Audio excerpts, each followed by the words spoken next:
بسم اللہ الرحمن الرحیم اللہم صلی علی سیدنا مولانا محمد وبارک وسلم علیہ۔ امید کرتا ہوں تمام ناظرین و سامعین خیر عافیت سے ہوں گے۔ سال کا ابتدا ہے، آپ کی کلاسوں میں ایسے بچے آ جاتے ہیں اس وقت جو ابتدائی ہوتے ہیں، ناظرہ کی کلاسوں سے آتے ہیں، دوسرے مدارس سے آتے ہیں۔ بس اوقات یہ بھی دیکھنے میں آیا ہے کہ بچوں کا ناظرہ کمزور ہوتا ہے، یا یہ ہے کہ ناظرہ ٹھیک بھی ہو تو ہم نے اس وقت ان بچوں کو کیا بتانا ہے۔ جو سب سے اہم باتیں ہیں اور ضروری ہیں وہ یہ ہیں کہ بچوں کو آپ نے 3 چیزیں سمجھانی ہیں، یاد نہیں کرانی ہے، خود اپنے ساتھ نہیں رٹنی ہے، ان بچوں کو بلا کر اپنے پاس بٹھا کر ان بچوں کو سمجھانی ہے۔ مثال کے طور پر آپ نے جو سمجھانی ہے 3 چیزیں میں نے عرض کی۔ سب سے پہلے آپ نے ان کو حروف مستعلیہ موٹے حروف سمجھانے ہیں، ساتھ میں را کا بھی بتانا ہے کہ یہ تمام حروف موٹے ہیں، ان کو موٹا پڑھنا ہے۔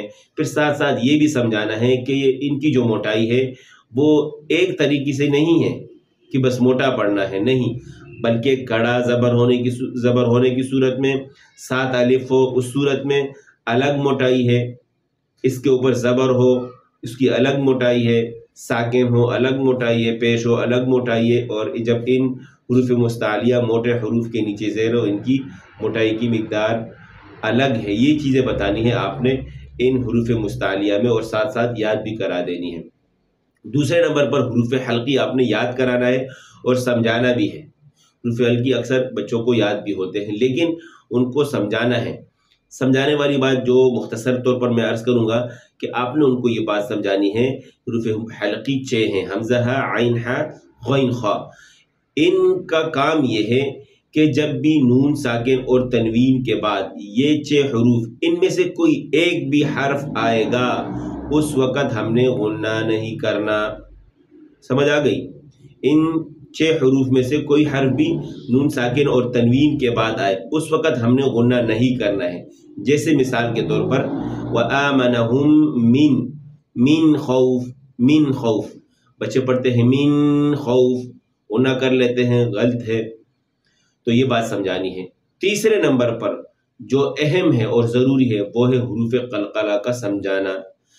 بتا دینا ہے بچوں کے حروف قلقلہ 5 ہیں، قاف، قا، با، جیم، دال، اور اس کا مجموعہ بنتا ہے قطب جد۔ یہ 5 حروف ہو گئے۔ اب ان کا کام کیا ہے؟ ان کا کام یہ ہے کہ جب بھی ان 5 حروف میں سے کسی ایک حرف کے اوپر ساکن آئے گا، جزم دال کی طرح جو چھوٹا مڑا ہوا ہوتا ہے وہ آئے گا، اس میں ہم حرکت دیں گے، جھٹکا دے کر پڑھیں گے۔ یہ بات آپ لوگوں نے سمجھا دینی ہے۔ مثال کے طور پر جیسے قل اعوذ برب الفلق، فلق، قل هو اللہ احد، تبت یدا ابی لہب وتب، ما اغنى عنہ مالہ وما کسب، اس طریقے سے 5 حروف کی 5 مثالیں سمجھا دینی ہے حروف قلقلہ سے متعلق۔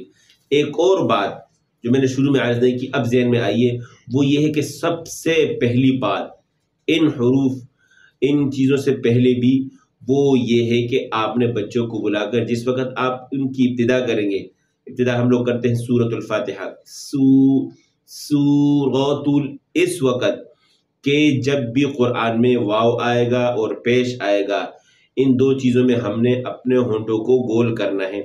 اس کے علاوہ کسی بھی جگہ اپنے ہونٹوں کو گول نہیں کرنا۔ کس جگہ ہونٹ گول ہوں گے؟ حروف مستعلیہ جو 7 حروف ہیں موٹے، خص، ضغط، قب، ان حروف میں، اور را میں، را موٹی ہوگی زبر اور پیش کی صورت میں، ان حروف میں ہونٹ جو ہیں گولائی کی طرف جاتے ہیں لیکن ہم نے ان کو روکنا ہے۔ یہ باتیں آپ نے ابتدائی بچے کو پہلے، دوسرے، تیسرے دن سمجھا لینی ہے اور بچوں سے پھر خود جو ہے غنّے مد لگوانے ہیں۔ ٹھیک ہے، انشاءاللہ امید کرتا ہوں آپ کو فائدہ ہوا ہوگا۔ جس بھی ساتھی کو فائدہ ہوا ہو مجھے کمنٹ میں ضرور بتائیں، اور ساتھ ساتھ لائک بھی کر دیا کریں تاکہ مجھے موٹیویشن مل سکے۔ اسی کے ساتھ میں اجازت چاہتا ہوں، اپنا خیال رکھیے گا، اللہ حافظ۔